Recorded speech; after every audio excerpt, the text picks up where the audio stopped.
Okay, take 3.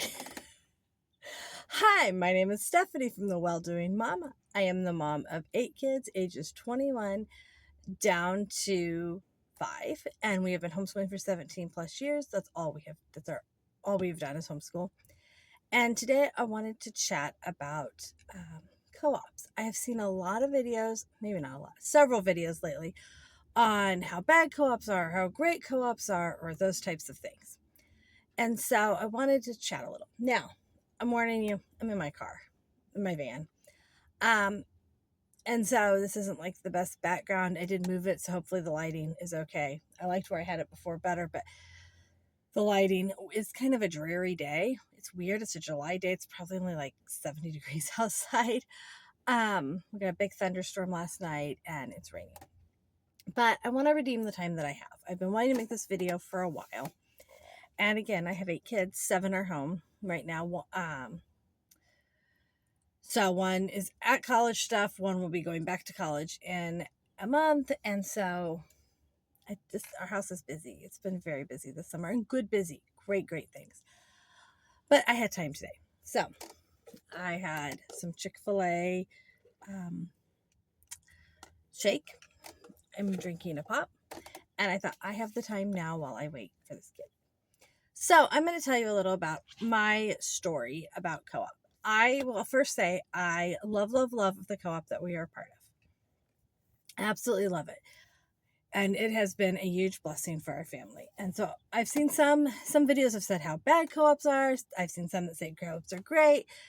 The truth of the matter is it's going to vary based on your co-op, which is going to vary based on your area that you live in. It's also going to vary based on the people that you have gotten into community with.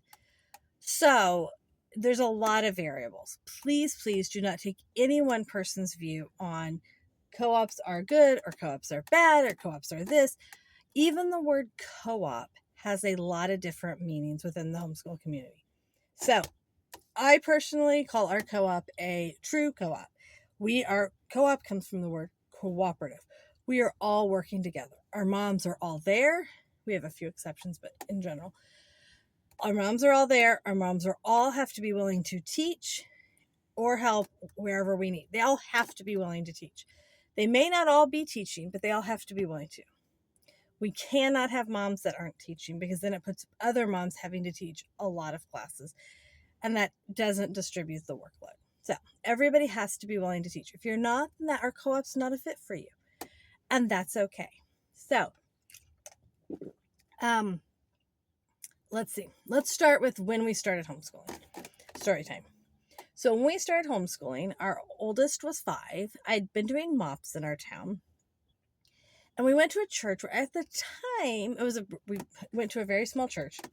And by small, I mean 50 people, maybe 60. But the biggest church in our town that is not the biggest church other than the Catholic church in our towns at the time was probably only 200 people. So, I mean, none of the churches were huge in our town. So we went to this church of about 50 people. And I think at the time I started homeschooling, I was the only stay-at-home mom in my age bracket. Our pastor's wife was a stay-at-home mom, but her youngest was a couple years older than my oldest. So everybody else worked. So after a few years, those moms actually quit work and all homeschooled also. But at the time, I was the only one. And so, as far as I can remember, I could be remembering something wrong. It's been a while. So I did MOPS. But then when our oldest would have gone to kindergarten after she turned 5, I could no longer go to MOPS. She wasn't welcome to be at MOPS as part of the child care program. Totally understand. I didn't have any other place to take her. And so I had to drop out of MOPS, which was really kind of a bummer because it was a great way for me to have community outside of our church, which again, most of our church moms were working. So it was a great way for me to have some community outside of our church moms. However, there was nothing else then. There was a small little co-op in town, I think. I didn't know anything about them. I was on the Facebook page and it seemed like it was constantly not really drama, but issues. And I don't even know why I was on the Facebook page. Somebody must have added me. And it was like, oh, I'm dropping my kids off, but I'm not coming today. And I kept thinking, well, this seems, it just kind of seemed like that thing over and over. So, and I didn't know the moms, and I didn't know who would be teaching my kids. And I'm pretty particular about knowing who's teaching my kids, especially when they're really young. As my kids get older, I don't mind so much them having some people I don't know teach them. So we never participated in that co-op. And after a couple of years, it fizzled out.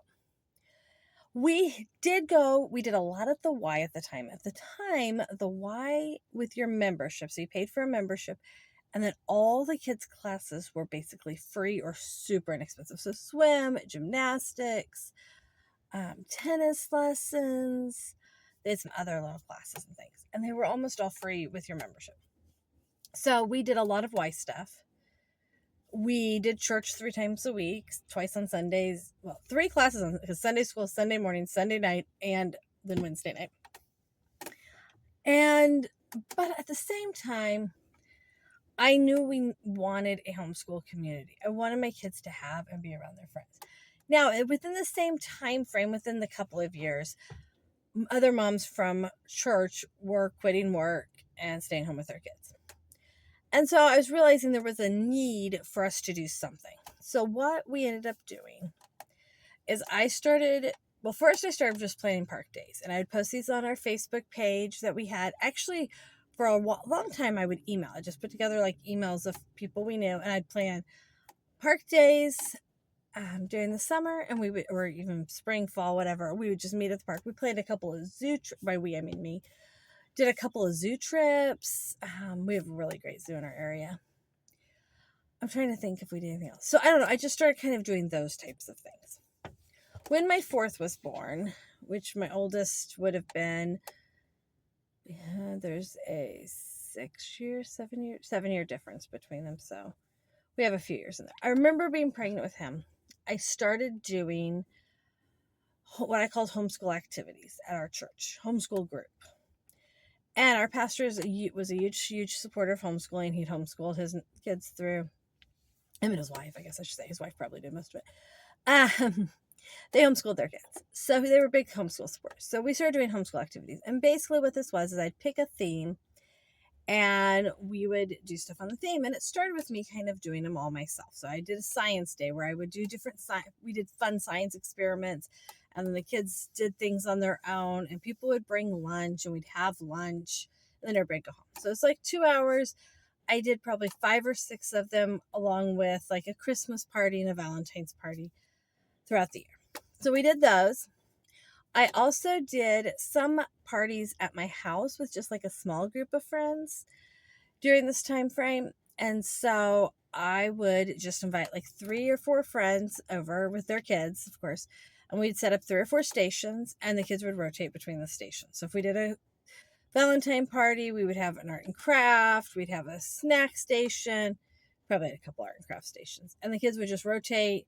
I remember each of the kids had a little Valentine bag. They brought Valentines. We filled the bags. They watched a VeggieTale Valentine's movie, and we had Aldi pizza. So easy, right? And so security's driving by, which just makes me feel weird. Because I probably look a little weird sitting here in a ginormous van in the back of the parking lot. So we did these things. And even in a small house, that worked wonderfully. We had 1,500 square feet total in that house, and we still were able to make it work, and all of the families had at least 3 or 4 kids. That was great. And those were great days. The homeschool activities, eventually we moved them to about twice a month, and other moms started signing up like, oh, well, and so we'd have a sign up sheet like station 1, station 2, station 3, station 4. And the kids would then start rotating among these stations around the church. And again, we would always end with, you can bring your own lunch, sit and have lunch with everybody. And it really was, we were trying to build some community among homeschoolers. Those tended to be open to anybody. I would post about it publicly for our homeschool friends. I did try to whittle it down to being a community of people who actually wanted to come together. Sorry, this is probably a long story time. I'm going to try to cut it short, and then if you have questions. Okay, so did that. Then one year, and this was, I think, 6 or 7 years ago.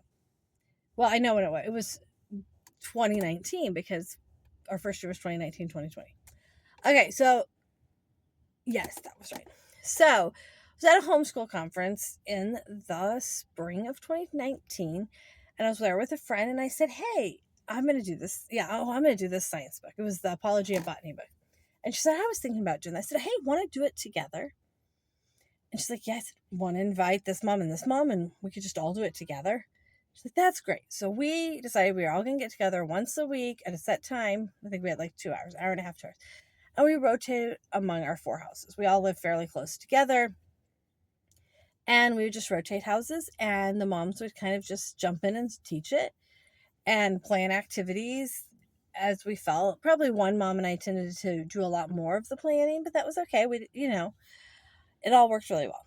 And we did that. We got almost done with the book, and then March of 2020, we obviously stopped getting together. And at that point, by the time we would have gotten back together, church started getting back together in May, around Mother's Day. We could have, but we got almost through the book. And everybody's like, "I really like this because I'm actually getting it done." And I'm like, and I was getting science and history done, but it was still a lot. Now, at the same time I was doing that, I was still doing the homeschool activities. I think we were doing them twice a month at that point, and park days on days it was nice. And I was doing history and science for my older kids with another friend, because the botany book was just for my younger kids. But at this point, I had high schoolers and I had little kids, the whole gamut, right? And I was like, I am feeling, so I had one day a week that I was doing high school science and history. One day a week I was doing elementary science. About one day a week that I was doing these homeschool groups. That was like twice a month. And I felt like I maybe even had something else in it. And I was like, I am constantly being pulled in all these directions. I need to combine these. And I was talking to some of the other moms, and we agreed. There were 6 of us that started, but there were really like 4 of us, 5, 4 or 5 of us the first year that kind of decided this is what we wanted to do. And I said, "What do we want to teach?" And we all agreed science and history. Now, I know some people are like, "I don't want academic co-op." Why academic co-ops work for us is because the academics have to get done. And we all had big families, and we all had a lot of other things going on. And the science and history people were struggling to get done. They're also ones that you can combine a wider age range. So you can have 2nd and 4th graders learning the same science or the same history and getting stuff out of it. So we decided we would do those 2. And then we added in some music and PE to make the day kind of flow. And so we decided that's what we were going to do. And so the first year there were 6 of us moms, 4 of the original moms. And then we had one that we knew really well that came in, and one that we had no idea. And just kind of randomly, she ended up being thrown in.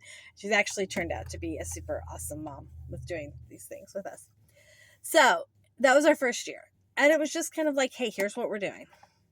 And we kind of picked the curriculum we were using. It was kind of a hodgepodge mix. Hey, how about this, this, this? And we all kind of just agreed that this is what we were doing. With 6 moms, it was easy, if we just kind of treated it like we had before. We did move to using the church to give us a little more space. And it worked. It worked okay. And we were all super excited. And then the next year, we added a bunch more moms, and we were up to 12 moms. And now, over time, I think we have 20 or 21 moms this coming year. And we've actually changed which church we do it at. And we're getting close to maxing out now, which is kind of hard and sad. And I don't know. I have multiple feelings on it. I'm hoping we eventually have more space or can maybe combine a little bit more grade-wise. I don't know. Lots of thoughts there. But I don't have to worry about that today. That's not a today issue. So that has kind of how our co-op developed. And it's not all the same moms that came to homeschool days. It is a lot of the moms I've known over time, but it has definitely changed, and my friend groups within there have changed. And so for us, co-op has been amazing. Now, we have some pretty strict rules that some people don't care for. We do have an application process. We do have like standards of faith that people have to be a part of a like-minded church to be a part of it. These are people that are teaching our kids. And like I said earlier, everybody has to be willing to teach. We'll provide support and encouragement, but they have to teach.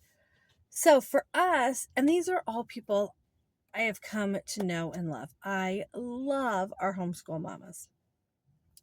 And the new moms, we are trying to not add too many at a time. So this year, I think we have 5 new moms this year, if I'm remembering right. And that's been a lot to keep up on and make sure everything's lined up and going well that way. So we absolutely love doing co-op. What do I see as the benefits? My kids get another teacher. Also, because we are a true co-op, we charge very, very little. And so that is a huge blessing, especially as a large family mom. We have some places in our area that do classes and things that our kids could be a part of, but they're $200 or $300 per semester, per hour-long class, per child, totally out of our price range. So that's one of the big benefits, is that we, for almost nothing, my kids are able to have class with other kids, with other teachers, and just experience a classroom setting. I, as a homeschool mom, like my kids to have several different ways of learning. I like them to do some things that are maybe a video, some things in person, some things with me, some things independent study, so that they are getting all these different variety ways of learning. So for me, the benefits are they are building a strong group of friends, and these are good kids, and we do address issues and try to deal with things so that we keep a solid group of kids. It gives them somebody else teaching them, which is super awesome for kids to learn from other people. And it gives us some accountability for those subjects, which can be subjects that can kind of fall off the wayside if life gets busy. So when I was having to teach 3 or 4 different levels of science and history, because even if I group my kids, at some point, you can't group in my mind, a high schooler and a kindergartner. So we are very academic homeschoolers. So I want strong academics, especially for the older kids. The younger kids, I want it to be more about enjoying learning.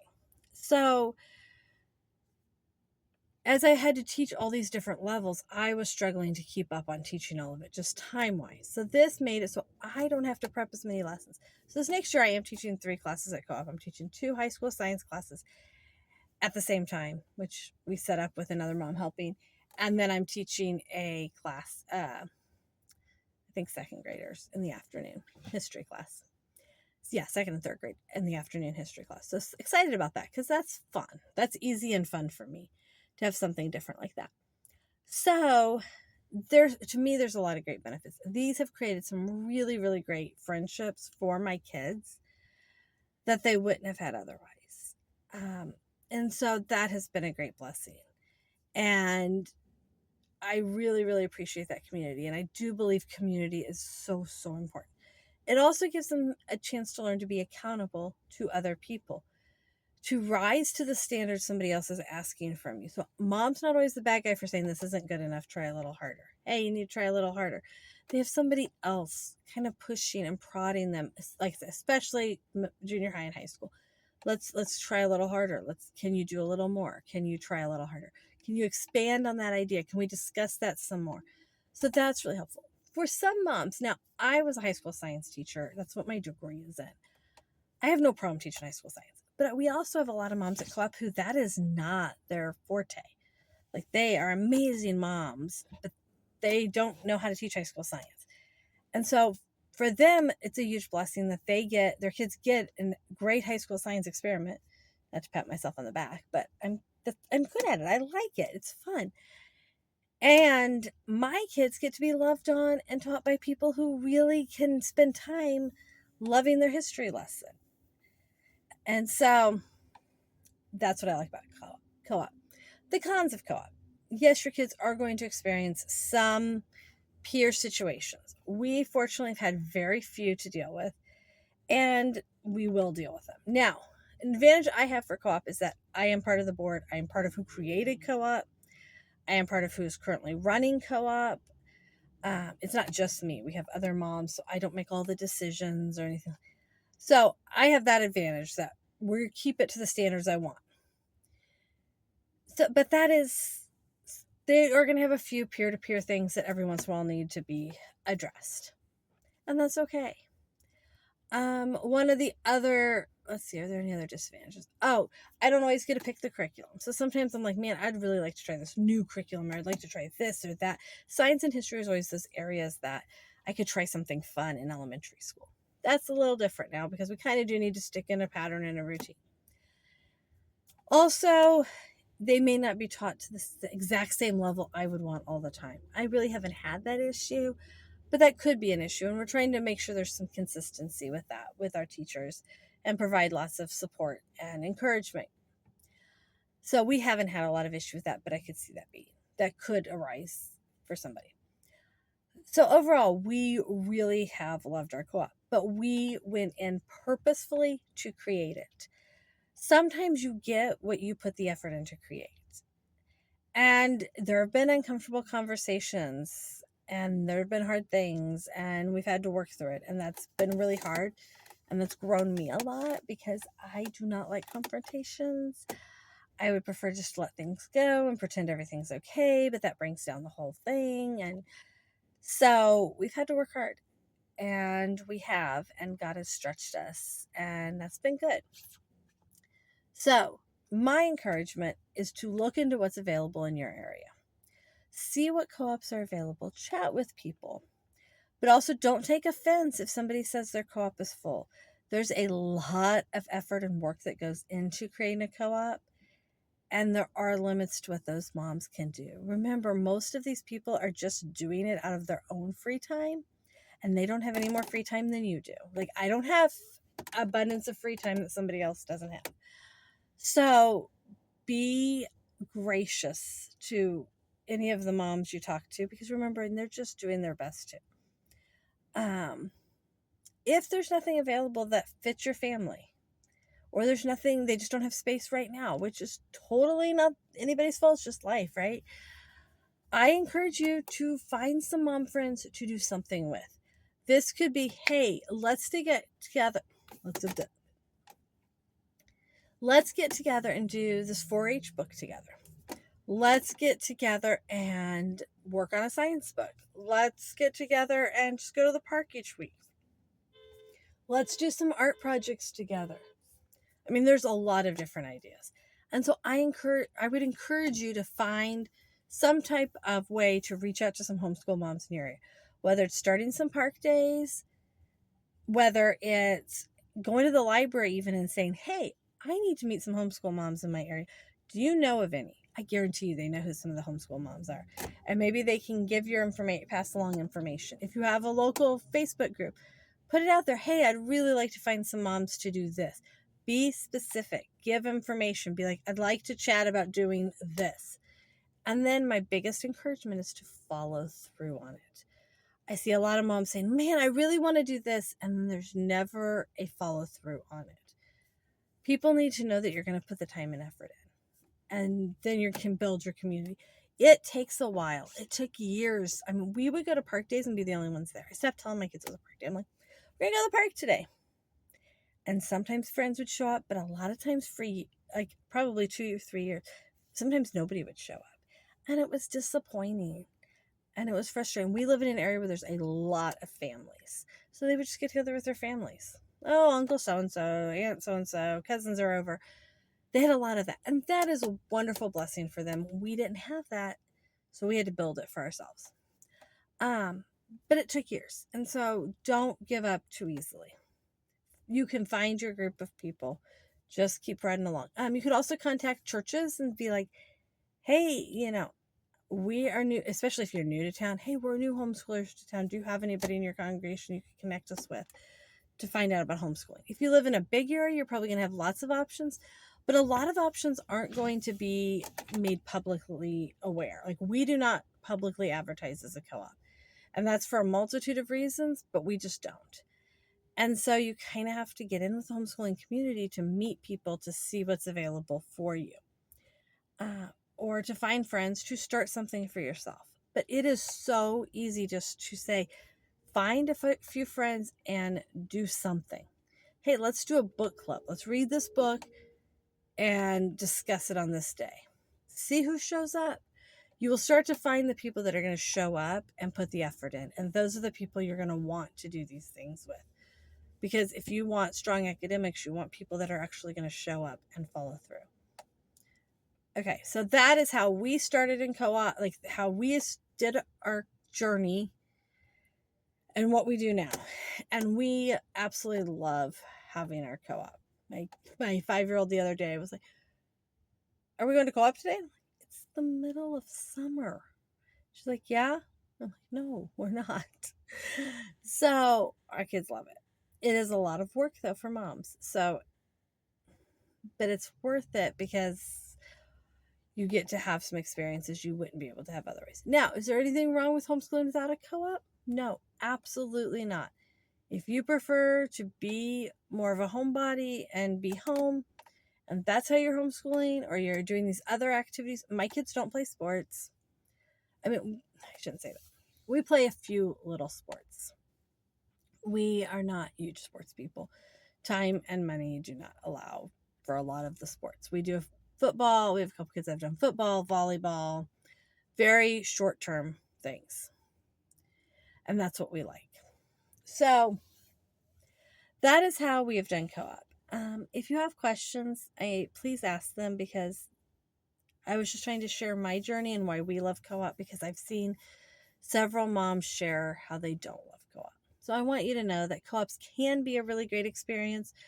Don't let one person turn you off of them, but also take time to figure out what's in your community, where you fit, and try to build the community you want for your family. And it may mean your co-op is 2 other families coming over and doing history together or doing science together or whatever. And that is still a wonderful community. So I hope you're able to find the relationships that you need for your life. And so if you have any questions, please ask them, because I love talking about homeschooling, as you can tell, since this is almost 30 minutes long. Have a great day. Thanks for joining us today. Please leave a comment if you have something else you'd like me to talk about, or you have any questions. Please hit the like button and subscribe to see more videos about what we do.